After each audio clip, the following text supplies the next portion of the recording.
अस्सलाम वालेकुम। Pakistan economy watch के लेटेस्ट एडिशन में खुश आमदीद। मैं हूं इमरान सुल्तान। नाज़रीन, पाकिस्तान की मईशत कहां खड़ी है? वैसे तो हमें अपने हर खिताब में और हर स्पीच में जो है प्राइम मिनिस्टर इमरान खान जो है वो इस बात की नवीद सुनाते हैं कि करंट अकाउंट डेफिसिट जो है वो अब सरप्लस में तब्दील हो गया, करंट अकाउंट डेफिसिट जो है वो खत्म हो गया और अब मईशत जो है वो तरक्की की राह पर गामजन है।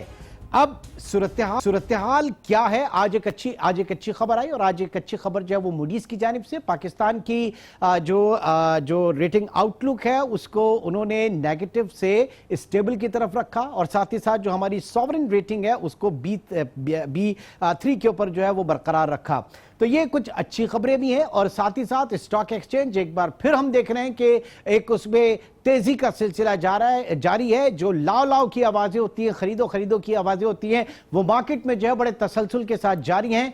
क्या हालात वाकई बहुत अच्छे हो रहे हैं या हाईली स्पेकुलेटिव मूव जो है वो स्टॉक मार्केट में है? इन तमाम चीजों का हम जायजा लेंगे और मईशत के जो रियल इकोनॉमी इस वक्त कहां पर खड़ी है इसको भी हम डिस्कस लिए। अपने गेस्ट पैनल का आपसे तारुफ करवा दूं। इस वक्त कराची से DSNG लिंक पे हमारे साथ मौजूद हैं जफर मोती साहब, member Pakistan stock exchange. Zafar साहब, बहुत शुक्रिया हमें ज्वाइन करने का। लाहौर स्टूडियो में हमारे साथ मौजूद हैं उसामा रिजवी साहब, आप माहिर मुआशियात हैं। उसामा, आपका भी बहुत शुक्रिया। और कोमल शकील इस्लामाबाद स्टूडियो से माहिर मुआशियात और इस वक्त हमारे साथ मौजूद हैं। कोमल, आपका भी बहुत शुक्रिया। सबसे पहले पाकिस्तान स्टॉक एक्सचेंज की जरा मार्केट स्टेटिस्टिक्स की तरफ देखते हैं, मार्केट एट ग्लांस जो है वो हम देखते हैं, फिर जरा प्रोग्राम को आगे बढ़ाऊंगा। आज की मार्केट, सिर्फ आज की मार्केट की अगर बात करें तो मार्केट में आज 100 इंडेक्स जो है वो काफी अरसे बाद हमने देखा कि रिटेन किया 40,124 अगेन जो है वो मार्केट आई और चेंज 836 पॉइंट्स का। टोटल कंपनीज 392 एक्टिव रही, जिसमें 284 कंपनीज पॉजिटिव, 91 नेगेटिव और 17 companies unchange. 557 million shares, 55 crore shares जो है काफी हेल्दी वॉल्यूम कंसीडर किया जाएगा और लगभग जो मार्केट की वैल्यू रही वो 16.48 बिलियन, 16 अरब रुपए मालियत के शेयर्स जो है इस मार्केट में ट्रेड हुए। चलते जरा स्टॉक एक्सचेंज के किंग जफर मोती की तरफ। और जफर मोती, ये बताइएगा क्या कोई दीन ईमान है सर आप लोगों की मार्केट का? 4 दिन मार्केट जो है वो बड़ी अच्छी चलती है, उसके बाद जो है वो हुकूमत की तरफ से खबरें आती हैं कि सब कुछ बहुत अच्छा है और उसके बाद जो है अचानक हम देखते हैं कि एक नीचे हो जाती है मार्केट, उसको कहा जाता है कि करेक्शन है। ये है क्या मार्केट में आपके? देखिए, मार्केट का दीन भी है, ईमान भी है इमरान। वही तो बताइए जरा। कवर कर रहे हो?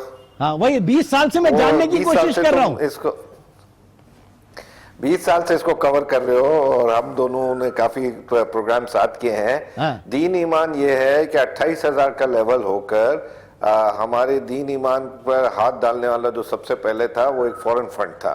हाँ। और वो फॉरेन फंड ने देखा कि रुपी और डॉलर रुपी की पैरिटी स्टेबल हो गई है, बल्कि पाकिस्तानी करेंसी स्ट्रांग हो रही है। इंटरेस्ट रेट के अब इंटरेस्ट बढ़ाने का बाकर का मूड नहीं है। हाँ। बल्कि अब गवर्नमेंट को हम प्रेशर दे रहे हैं कि हम इंटरेस्ट रेट लोअर करें ताकि असल इकोनॉमी चले। हाँ, that's the point, that's the point. No, Zafar साहब, ताकि असल इकोनॉमी चले। ये अच्छा हुआ आपने खुद कह दिया, ताकि असल इकोनॉमी चले। बात असल इकोनॉमी की हो रही है। मार्केट में ये जो पॉलिटिकली कहा जाता है कि जनाब मार्केट बहुत अच्छी चल रही है और हुकूमत जो है उसकी पॉलिसीज बड़ी अच्छी हैं। आप ये बताइए कि फॉरेन इन्फ्लोज आपकी पोर्टफोलियो इन्वेस्टमेंट में अगर देखें तो मेरे ख्याल से $19 मिलियन के करीब है, जबकि ट्रेजरी बिल्स के अंदर अगर हम देखें तो उसमें बहुत ज्यादा इस वक्त जो है वो इंटरेस्ट फॉरेनर्स का आ रहा है। ये रियल इकोनॉमी तो नहीं हुई ना आपकी जफर साहब, विद ड्यू रिस्पेक्ट? देखो इमरान, मुझे कंप्लीट करने दो। रियल इकोनॉमी चलती है देर से। पहले वो इकोनॉमीज के वो हिस्से चलते हैं जो फास्ट इजी एग्जिट और एंट्री और एग्जिट जिसका इजी हो। रियल इकोनॉमी चलती है जब रियल इंडस्ट्रियलाइजेशन होती है, जो वो फंड्स आए, वो फॉरेन डायरेक्ट इन्वेस्टमेंट आए जो ये चाह रहे हो कि हम 8 से 10 साल तक कंज्यूमर के प्रोडक्ट्स की जगह वो प्रोडक्ट बनाएं जो एक्सपोर्टेबल भी हो। तो वो तो टाइम लगता है ना, वो किसी मुल्क को टर्न अराउंड होने में, किसी मुल्क के अंदर आने में वो मुश्किल से यानी देर से आता है।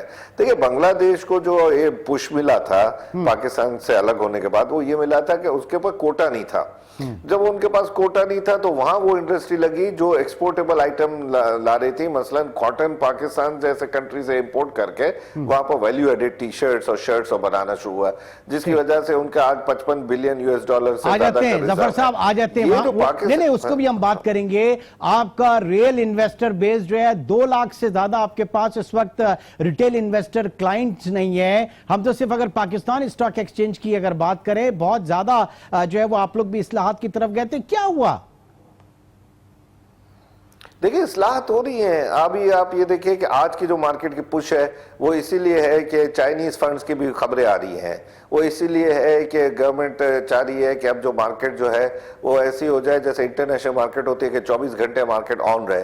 वो इसीलिए है कि अब नए लोग जो है मार्केट के अंदर आ रहे हैं। मैं आपको कह रहा हूँ ना, देखो रियल इकोनॉमी और हमारे indicator, Pakistan stock exchange indicator as a indicator economy का एक हिस्सा तो है, नो डाउट अबाउट इट, लेकिन सच्चाई ये है कि रियल इकोनॉमी चलते चलते टाइम लगता है। इसमें आप 10 साल वो देखें इकोनॉमी के, आगे बढ़ते हैं सर, आगे बढ़ते हैं। इस वक्त जरा लाहौर और इस्लामाबाद को भी शामिल करते हैं। और से हमारे साथ उसामा रिजवी भी हैं और कोमल शकील ने इस्लामाबाद से हमें ज्वाइन किया।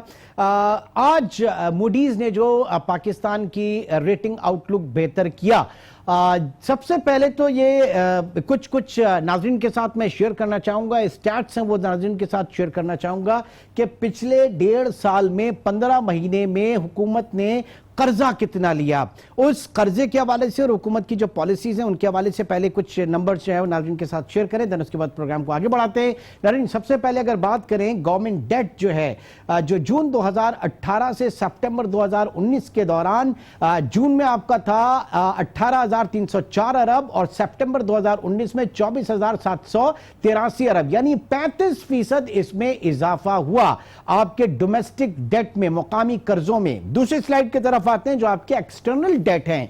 इस 15 माह के अंदर आपके बैरूनी कर्जों की जो ग्रोथ है वो 46% बढ़े हैं। जून 2018 में 9,484 थे, जो कि अब 13,811 अरब, इसमें जो ग्रोथ हुई तकरीबन 4,327 अरब की ग्रोथ हुई है। आगे बढ़ते हैं और आगे आपके साथ सिर्फ 2 चीजें, यानी एक तो पॉलिसी रेट, शरह सूद में जो इजाफा हुआ जून 2018 में 6.5% था, जो बाद में हमने देखा कि अब इस वक्त 13.25%, यानी तकरीबन 6.25% का इसमें इजाफा। और इस 6.25% शरह सूद में इजाफे का जो आपके कर्जों के ऊपर हजम पड़ा है, जो फर्क पड़ा है, वो 1,454 अरब रुपए एडिशनल आपके कर्जे हुए, 13% इसकी ग्रोथ है। और चौथा हम बात करेंगे करेंसी पैरिटी के हवाले से, शरह तबादला के हवाले से, एक्सचेंज रेट के हवाले से। डॉलर हुआ करता था जून 2018 में 121 रुपए 50 पैसे का, जो 2019 में 156 रुपए 30 पैसे, ये 35 रुपए बढ़े। इस 35 रुपए बढ़ने का आपके कर्जों के ऊपर 3,684 रुपए जो है वो फर्क पड़ा एडिशनल इसके ऊपर हुई, और 34% ग्रोथ। नाउ उसामा रिजवी हमारे साथ मौजूद हैं। उसामा, ये जो सूरत हाल है, किस तरह से आप इसको देख रहे हैं कि आपके जो ग्रोथ जो है इन दोनों चीजों में, ये कितना इसने हैम्पर किया आपकी रियल इकोनॉमी को? जी, इसमें देखें बड़ी इंटरेस्टिंग चीज़ है पूरी की पूरी, कि आप इसमें एक फैक्टर को लेके नहीं चल सकते। खाली एक्सचेंज रेट ले लें, खाली करंट अकाउंट सरप्लस ले लें, डेफिसिट ले लें, सब चीज़ें एक दूसरे से कनेक्टेड हैं। तो आप सबसे पहले देखें एक्सचेंज रेट को, इसके अंदर 3 चीज़ें आती हैं, जैसे एक है REER, real effective exchange rate, फिर करंट अकाउंट बैलेंस, और फिर बैलेंस ऑफ पेमेंट्स। आखिरी 2 फैक्टर्स हम सबको पता है, अभी करंट अकाउंट सरप्लस हमारा गया है काफ़ी अरसे बाद, इसीलिए बैलेंस ऑफ पेमेंट में भी इंप्रूवमेंट हुई है। मगर जो असल चीज़ इस चीज़ को डिटर्मिन करती है वो रियल इफेक्टिव एक्सचेंज रेट है, जिसे REER कहते हैं। नवंबर 2017 में उसकी जो वैल्यू थी वो 120 थी, ठीक है, और अभी रिसेंटली सितंबर के अंदर ये कुछ माह पहले ये 85-86 तक गया, और अब ये दोबारा 95-96 पे आ गया है। इससे हमें डिटरमिन किया जाता है कि आपकी करेंसी अगेंस्ट द बास्केट, जिसके अगेंस्ट आपकी ये करेंसी वे की जाती है, उसकी वेटेज कितनी कंपेटिटिव है। अब अगर आप कहें कि जब डॉलर 120 पे था तो वो रियल इफेक्टिव एक्सचेंज रेट आपका बिल्कुल सही था, तो ऐसा बिल्कुल नहीं है, वो आर्टिफिशियली मेंटेन किया हुआ था। तभी ही IMF ने कहा था कि आपका 25 to 30% जो रुपी है वो ओवर वैल्यूड है। लेकिन अभी भी अंडर वैल्यूड तो है ना, अंदर ये अंडर वैल्यूड तो अभी भी है ना। हाँ जी, लेकिन अब इसको आप कितना नीचे कर सकते हैं ये भी तो डिपेंड करता है ना। साथ दूसरे ममालिक में इन्फ्लेशन की क्या इस वक्त स्टैटिस्टिक्स जा रहे हैं, तो anywhere around 85-90 is a good rate अभी। लेकिन जो इसमें बात देखने वाली ये है कि अगर आप करंट अकाउंट सरप्लस कर रहे हैं, उसकी कॉस्ट है जो कि आप मॉनेटरी पॉलिसी को, जो इन्फ्लेशन रेट को मेंटेन करने कर रहे हैं, आप इन दोनों चीजों को मैंने पहले भी कहा इकट्ठे नहीं चला सकते। लिहाजा जो रियल इकोनॉमी की बात आप कर रहे हैं उसके एंड पे अभी बहुत ज्यादा काम करने की जरूरत है। नंबर्स फिगर्स के अंदर तो सब चीजें चल रही हैं। 2016 के अंदर आप रिव्यू देख लें IMF का, उसके बाद के रिव्यू देख लें और अभी का रिव्यू देख लें, आयरॉनिकली सारे के सारे सिमिलर हैं कि इंप्रूवमेंट की है, हम इंप्रूवमेंट करते हैं फिर वापस आ जाते हैं, फिर इंप्रूवमेंट करते हैं फिर वापस आ जाते हैं। तो इसका क्या मतलब है? ठीक है, जरा कोमल शकील, मैनेज कर रहे हैं, कोर इश्यूज को नहीं मैनेज कर रहे जी। इस वक्त हम इंप्रूवमेंट करते हैं, देन उसके बाद नीचे आ जाते हैं, फिर थोड़ा सा इंप्रूव करते हैं, फिर उसके बाद नीचे आ जाते हैं, तो हम उस लेवल तक नहीं जा पा रहे जहां पे जाने के बाद आपकी रियल इकोनॉमी जो है वो बूस्ट हो। जी कोमल। मैं दोनों से इत्तेफाक करूंगी इस बात पे कि हम रियल इकोनॉमी पे इस वक्त फोकस करने की ज़रूरत है। और पास्ट IMF वाले रिव्यूज़ के अंदर भी हम देखते हैं कि हम मूव करते हैं उस डायरेक्शन की तरफ, वो जो स्ट्रक्चरल रिफॉर्म्स हमें करने हैं, और फिर पॉलिटिकल इंस्टेबिलिटी आ जाती है, कभी सिक्योरिटी की इंस्टेबिलिटी आ जाती है, तो फिर हम एक क्राइसिस सिचुएशन में चले जाते हैं, फिर हम वापस स्टेबलाइजेशन मोड में आते हैं और फिर ग्रोथ की तरफ नहीं बढ़ पाते। लेकिन वही बात सही है कि ये सारी चीज़ें इंटरकनेक्टेड हैं, इसलिए हमें इनको इकट्ठे देखना पड़ेगा। जो मेरे ज़हन में सबसे इस वक्त बड़ा जो ओवर आर्चिंग थीम है वो कि बिजनेस रेगुलेशन जो है, आपका रेगुलेट वर्क, वो सबसे इंपॉर्टेंट है इन द लॉन्ग रन आपको रियल इकोनॉमी को ठीक करने के लिए। अब बिजनेस रेगुलेशन के अंदर बहुत सारी चीजें आती हैं। आज मैं फोकस करना चाहती हूँ आपके जो टैरिफ रेजीम है, या जो आपकी भी अब रिसेंटली आई है न्यू टैरिफ पॉलिसी आई है, एक 9 सफ़ों का डॉक्यूमेंट है, काफ़ी ओवर आर्चिंग उसमें बातें हैं, simplification, transparency of tariff regime, ये सब चीज़ें जो है these are the right themes that we would be following, but अभी बहुत मैसिव काम करने की ज़रूरत है। कस्टम ड्यूटीज़ को ले लें आप, और आपके जो एक्सपोर्ट रिलेटेड हैं, because in the long run आपको इसको ठीक करना पड़ेगा, उसमें बहुत ज़्यादा आपको सिंप्लीफिकेशन की ज़रूरत है, जो कि आपके IMF के स्ट्रक्चरल बेंचमार्क्स और पॉलिसी एक्शंस के अंदर भी लिखा हुआ है। और वो कई सालों से हम देख रहे हैं कि वो ये जो टैक्स रिलेटेड आपके रिफॉर्म्स हैं, जिसमें आपने अपना नेट बढ़ाना है, जिसमें आपने अपनी लीगल फ्रेमवर्क को, इंस्टीट्यूशंस की ऑटोनॉमी को, यानी कि वो कितने इदारे जो हैं वो कितने खुद मुख्तार हैं, अपने डिसीजंस जो हैं वो कितना अनबायस तरीके से कर सकते हैं, ये सब चीज़ें उन रेगुलेटरी रिफॉर्म्स के अंदर आते हैं जो कि इस वक्त मेरे ख्याल में इन द लॉन्ग रन हमें करने की जरूरत है ताकि रियल इकोनॉमी ठीक हो सके। तो इन छोटे छोटे जो छोटे नहीं है, मैक्रो इकोनॉमिक इंडिकेटर्स हैं, जो कि सिर्फ इंडिकेटर्स हैं, वो वही चीज रिफ्लेक्ट करेंगे जो आपकी रियल इकोनॉमी में हो रही है। उसको ठीक करने के लिए आप ये आर्टिफिशियल चीजें ज्यादा देर तक नहीं चला पाएंगे कि करेंसी रेट, पॉलिसी रेट, ये तो एडजस्टमेंट्स हैं। हाँ, ये एडजस्टमेंट है। अब आप ये रिफॉर्म नहीं है, ये एडजस्टमेंट है, ये एडजस्टमेंट है।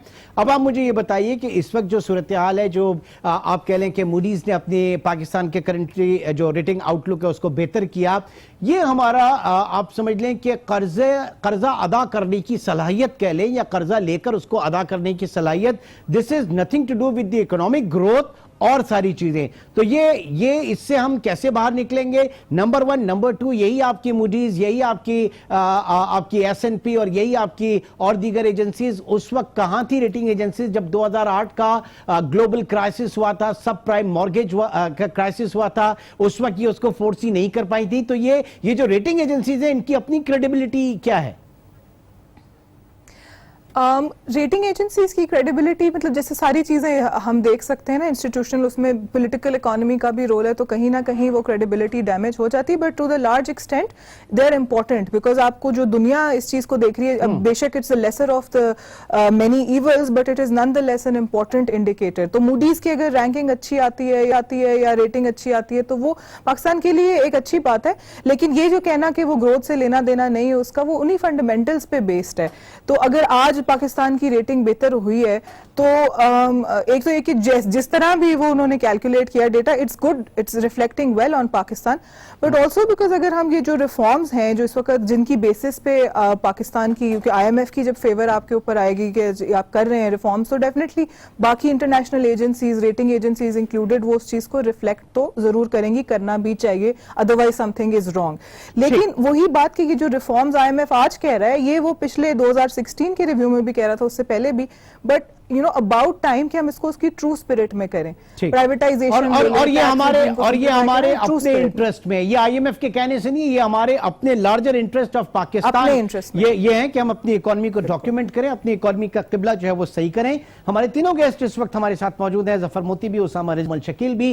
एक छोटे से ब्रेक की तरफ जाएंगे, ब्रेक के बाद जो ट्रेजरी बिल्स के अंदर पाकिस्तान में धड़ाधड़ इन्वेस्टमेंट हो रही है उसका जरा जायजा लेते हैं। छोटे से ब्रेक के बाद दोबारा मिलते हैं।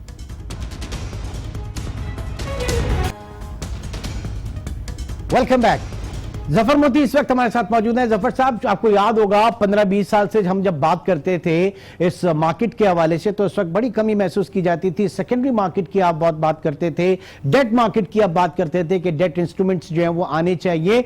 अब हम ये देख रहे हैं कि डेट इंस्ट्रूमेंट्स जो हैं वो आए मार्केट में, और बड़ी लाव हो रही है। फॉरेन इन्वेस्टमेंट ओवर $1 बिलियन जो है वो आ गए आपके टी बिल्स के अंदर, ट्रेजरी बिल्स के अंदर, विच इज हॉट मनी। क्या व्यू आप इसके ऊपर देंगे? ये अगर आते 3 साल, 5 साल, 10 साल के लिए आपके इन्वेस्टमेंट बॉन्ड्स के अंदर आ जाते तो ज्यादा बेहतर नहीं होता? ये तो जिस तरह से आ रहे हैं वैसे वापस जाएंगे।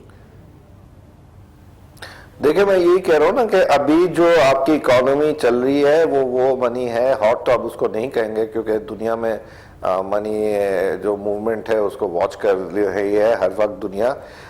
ये वो मनी है जिसका एंट्री और एग्जिट का स्पीड जो है उसको डिटरमाइंड नहीं होता है, वो उसको अलाउड होता है कि कभी एग्जिट करना चाहे तो करे।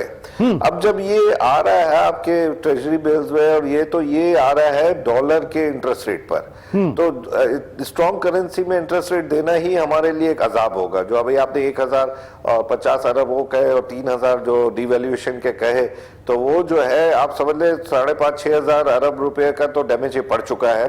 अब ये गवर्नमेंटें तो एक दूसरे को ब्लेम करती रहेंगी कि पिछली गवर्नमेंट की वजह से हुआ है, अगली गवर्नमेंट की वजह से होगा, फलाना, लेकिन ये मुल्क पर तो डैमेज हो गया ना।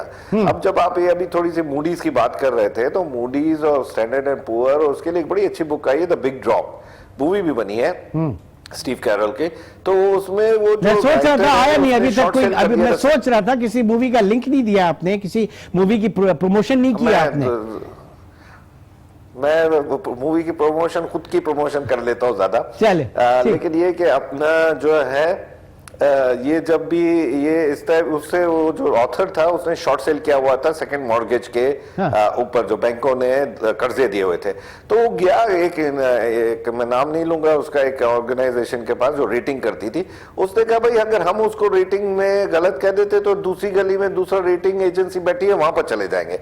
वहां पर भी ऐसे ही कॉम्पिटिशन है, अच्छा। जैसे स्टॉक ब्रोकरेज हाउसेस के कंपटीशन होते हैं, तो वो जो जगह है उसकी रेटिंग हमारे लिए उन्होंने जो स्टेबल की है वो अपने पैसों के लिए बताई है। एग्जैक्टली सर, जो पैसा उन्होंने दिया है वो वापस निकलने की पोजीशन में है कि नहीं है ये, और मार्केट में आपके स्पेकुलेशन हो रही है उसके ऊपर।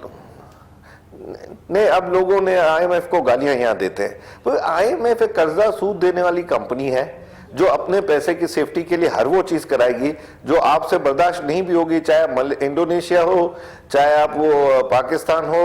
आपको वो जाकर वो लोग वो पढ़ते हैं द हिटमैन, इकोनॉमिक हिटमैन, भाई वो उसका काम ये था, दैट वाज हिज जॉब, कि जाकर मुल्कों के पास जाकर बताया कि भाई ये करोगे तो हम इस तरह पैसे देंगे, अगर ये नहीं करोगे तो वो नहीं देंगे। ये किस्म का ऐसा ही है कि निकारागुआ में या कोलंबिया में या कहीं पर भी पनामा में जब अमेरिका अपनी फौजी उतारता था तो वो वेपन्स उनके लोकल्स को भी देता था। तो जो हमारे ऊपर वेपन आता है वो आता है कर्जे पर, और हमारे ऊपर कर्जा इतना चढ़ गया है, आज भी आपकी जो ये balance of fiscal account account की डेफिसिट कम हुई है, ये इसलिए हुई कि आपका इंपोर्ट बंद हो गया ना। आपने इंपोर्ट बंद कर दिया तो ऑटोमेटिकली आपका जो एक्सपोर्ट है वो नहीं बढ़ा, लेकिन रेमिटेंस आई थोड़ी सी ज्यादा और ऑफिशियली आई रेमिटेंस ज्यादा मनी चेंजेस की हटकर, तो उसका भी एक बेनिफिट आपको नजर आ रहा है कि हाँ भाई हमारे पास इनकमिंग ज्यादा है।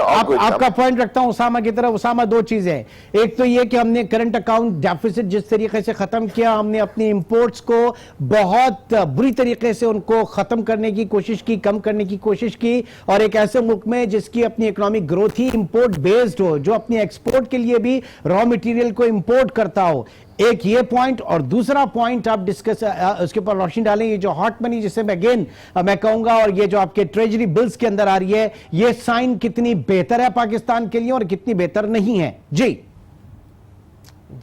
जो आपका पहला पॉइंट है जिसमें आपने कहा है कि ये हमने जो इंपोर्ट्स को कर्टेल किया है एक बहुत ही एग्रेसिवली, इसके अंदर देखें दो चीज़ें हैं। अभी पाकिस्तान एक रिसेशनरी साइकिल के अंदर है, ऑल राइट। इस वक्त मुल्क को एक एक्सपेंशनरी पॉलिसी की ज़रूरत है, मॉनेटरी भी, फिस्कल भी।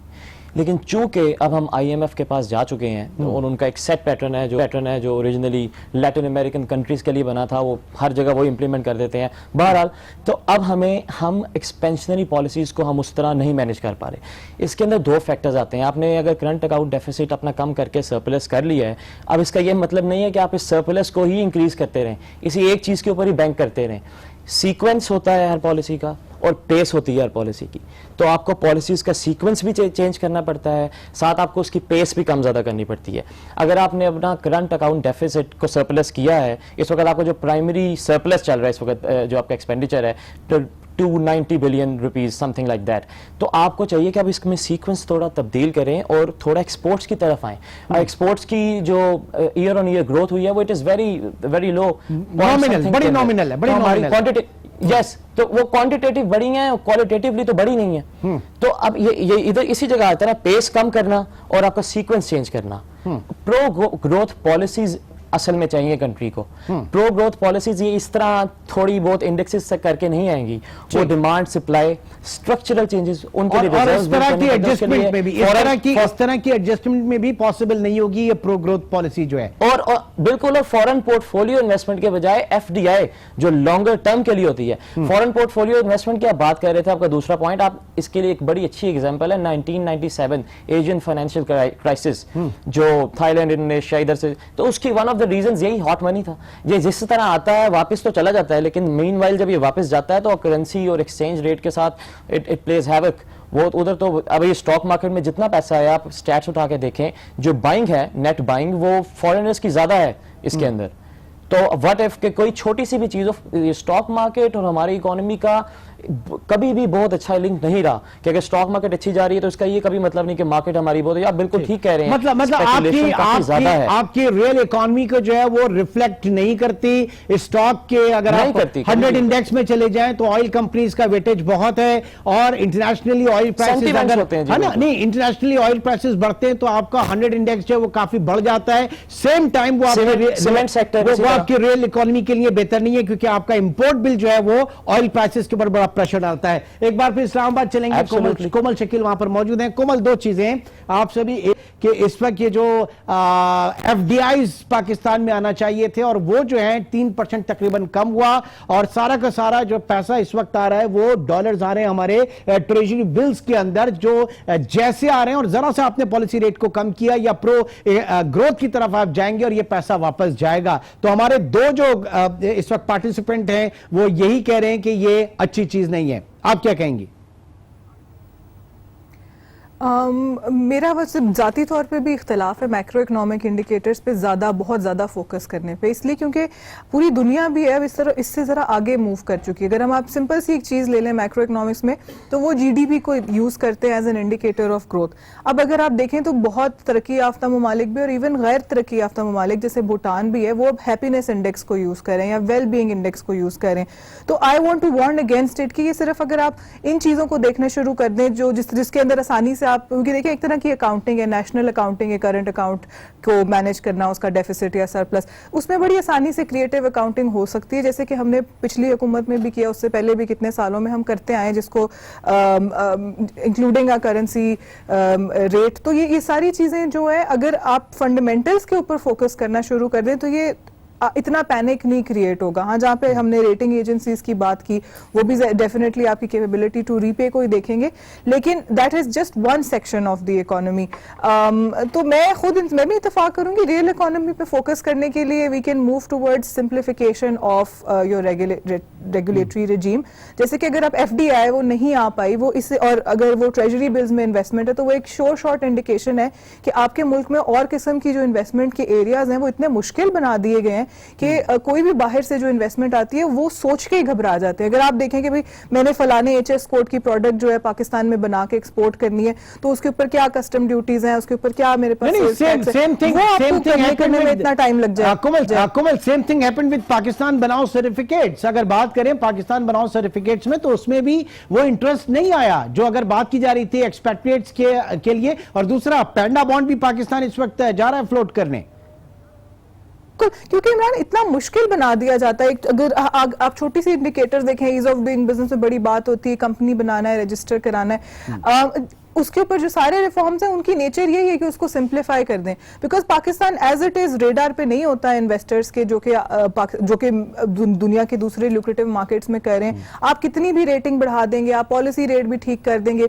लेकिन at the end of the day जब तक आपके फंडामेंटल्स नहीं ठीक होंगे और वो आपकी रेगुलेटरी रिजीम सिंप्लीफाई नहीं होगी, तो जो बाहर से इन्वेस्टमेंट आ रही है वो डिस्करेज ही होगी। क्योंकि इंसान का दिमाग है ना, कॉग्निटिव जो उसकी एबिलिटीज है वो लिमिटेड है। अगर कोई इतना मुश्किल सिस्टम है कि आपको वो, आप बेसिक इंटरनेट सर्च कर रहे हैं और आपको वो समझ ही नहीं आ रहा, तो आपकी शॉर्ट लिस्ट से ही वो मुल्क निकल जाएगा कि अच्छा भी मैंने इधर देखना ही नहीं है। क्योंकि जब भी आप देखेंगे इन्वेस्टर, वो भी कोई बैठ के डेस्क पे काम कर रहा होगा कि भाई कौन सी कंट्रीज को मैं इस पोर्टफोलियो में डालूं जहां पे हम अपनी इन्वेस्टमेंट लेके जा सकते हैं। तो पाकिस्तान तो वहीं एलिमिनेट हो जाता है। तो आप मैक्रो इकोनॉमिक इंडिकेटर्स पे कितना भी फोकस कर लेंगे, वो आपकी रियलिटी को चेंज नहीं करेगा, जो कि एक इन्वेस्टर के माइंड में, जो मुल्क से बाहर बैठा हुआ है।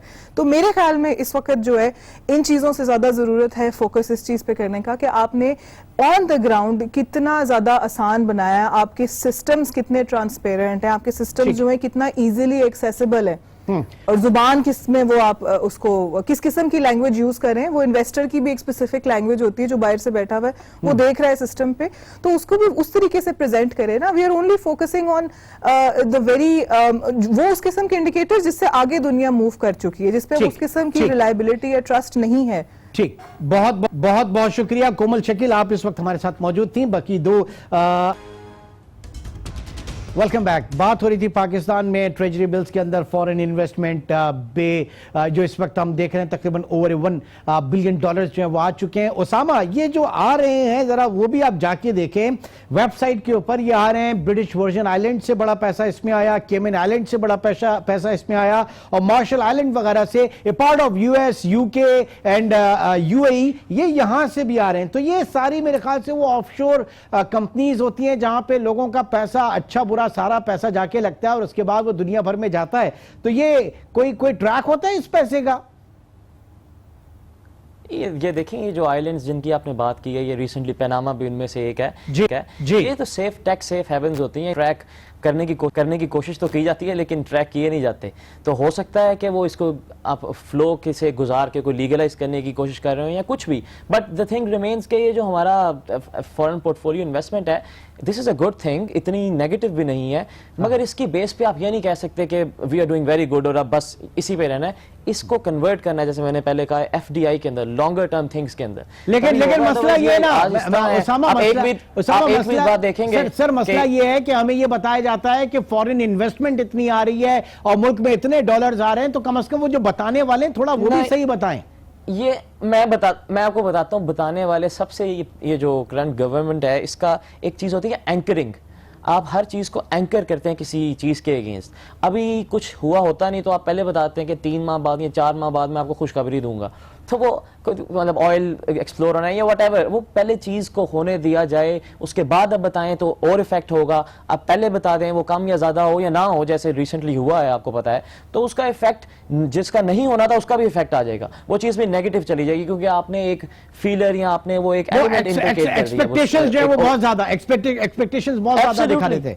ठीक, हाँ जी, वो एक्सपेक्टेशंस आपको पता है क्या, ये जो सेंटिमेंट्स ही तो ड्राइव करते हैं मोस्टली ये स्टॉक मार्केट्स को और इन्वेस्टमेंट को। तो इंटरनेशनल इन्वेस्टर आप अभी देखें कि इसी तरह है, कुछ पता नहीं पॉलिटिकल हमारे फ्रंट पे कुछ थोड़ी सी भी कोई आती है इंस्टेबिलिटी, तो ये सारा इसी तरह वापस चला जाएगा विद इन फ्यू डेज और समथिंग।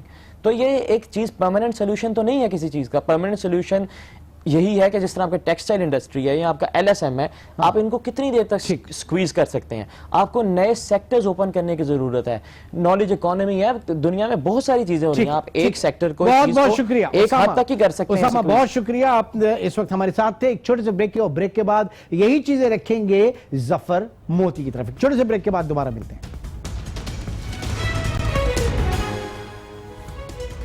Welcome back. जफर मोती साहब इस वक्त हमारे साथ मौजूद हैं। जफर साहब, ब्रेक पे जाने से पहले उसामा से भी बात हो रही थी कि ये जो इन्वेस्टमेंट टी बिल्स के अंदर आ रही है, ये इसमें बड़ा पोर्शन जो है वो आपके केमन आइलैंड की तरफ से आ रहा है, ब्रिटिश वर्जिन आइलैंड की तरफ से आ रहा है, मार्शल आइलैंड की तरफ से आ रहा है, a part of US, UK and UAE. ये बताइए कि ये वही ऑफशोर कंपनीज हैं जहां पे लोगों का पैसा होता है, और क्या इस बात के भी इम्कान है कि पाकिस्तान से जो पैसा गया हो सकता है वही वापस आ रहा हो?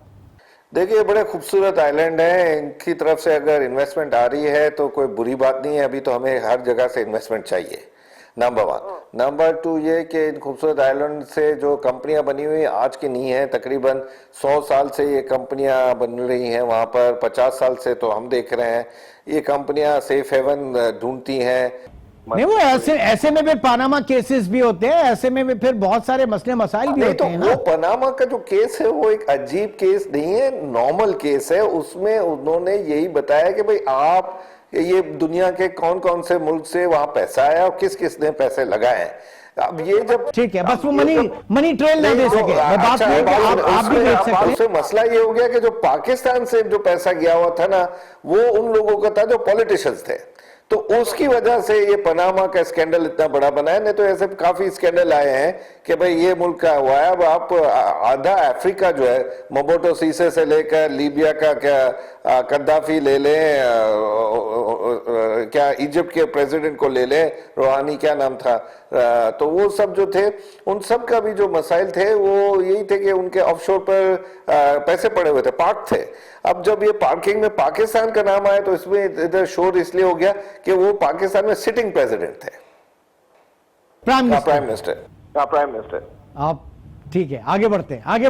अब ये बताइए, ये 13.25% पॉलिसी रेट, और जाहिर है कि ये स्टॉक मार्केट के लिए एक धचका होता है, आपके शेयर बिजनेस के लिए। जितना ज्यादा पॉलिसी रेट बढ़ेगा, जितना ज्यादा रिटर्न जो है इन्वेस्टमेंट के ऊपर बढ़ेगा, वो आपके लिए जरा धचका होता है। तो अब तक कुछ आपके पास स्टडी है कितना बड़ा एक प्रॉब्लम आया इसकी वजह से, हायर इंटरेस्ट रेट्स की वजह से? देखिए, मेरे हिसाब से जो 25% इन्वेस्टमेंट कैपिटल मार्केट में आनी थी वो फिक्स इनकम में चली गई है। हमारे मुल्क में बड़ी मुश्किल से सिंगल डिजिट पर लाया गया था मॉनेटरी पॉलिसी को, बड़ा शोर करके, बड़ी हमने मेहनत करके लाए थे शौकत तरीन साहब के टाइम पर, और ये उनको कह कर मैंने अपनी लाइफ टाइम में एक झटके में इतनी स्पीड में कभी बढ़ते नहीं देखा मॉनेटरी पॉलिसी के। डबल डिजिट में विद इन 1-1.5 महीने के अंदर वो चला जाना। आप ये देखें कि सिंगल डिजिट में हम क्यों कहते हैं कि मुशर्रफ का टाइम सबसे बेस्ट था। 3.5% में तो कैपिटल मार्केट में पैसा मिलता था, बैंकें देती थी स्टॉक ब्रोकर्स को कि माल खरीदो। अब वो वक्त ही चला गया है डबल डिजिट में। ऐसा है कि जब आप ये बैंक अपना 13.25% लेकर जब ये बैंक आगे प्राइवेट सेक्टर को देंगे तो 15.5, 16, 16.5 तक भी वो चार्ज कर रहे हैं। उसमें कहाँ फीजेबल रहेगा कोई नई इंडस्ट्री लगाना, कोई नया प्रोजेक्ट करना, कोई नए इन्वेस्टमेंट करना। अच्छा, क्या हाल है इस वक्त नए आईपीओस का, नई लिस्टिंग का? आपका तो अभी स्टॉक एक्सचेंज का कोई सीईओ भी मेरे ख्याल से नहीं है। नहीं, अब वो सीईओ हमारे जो पुराने लोग जो स्टॉक चला रहे थे डिसइंटीग्रेशन तो नहीं, इंटीग्रेशन और डिसइन्वेस्टमेंट के बाद वही अब वो चला रहे हैं। हमें कोई नया एमडी की मेरे ख्याल में अब जरूरत नहीं है, क्योंकि ऑटोमेशन इतनी आ गई है और डिसीजन मेकिंग इतनी वो ऑटोमेशन पर चली गई है कि वो उसमें हमें कोई जरूरत नहीं है कि हम एक्सपेंसिव एमडी रखें। अच्छा, नहीं लोकल तो रख ले, लोकल इतना एक्सपेंसिव नहीं होगा, आप उसको डॉलर्स में नहीं करेंगे। नहीं, पर लोकल में फिर एक मसला ये भी आता है कि शक आ जाता है कि भाई वो कहीं पे इनसाइड ट्रेडिंग या इनसाइड इंफॉर्मेशन कहीं ना लीक हो रही हो। कई मरतबा आपको पता है ये भी बातें कैपिटल मार्केट में आई हैं और उसकी वजह से काफी स्कैंडल बने हैं।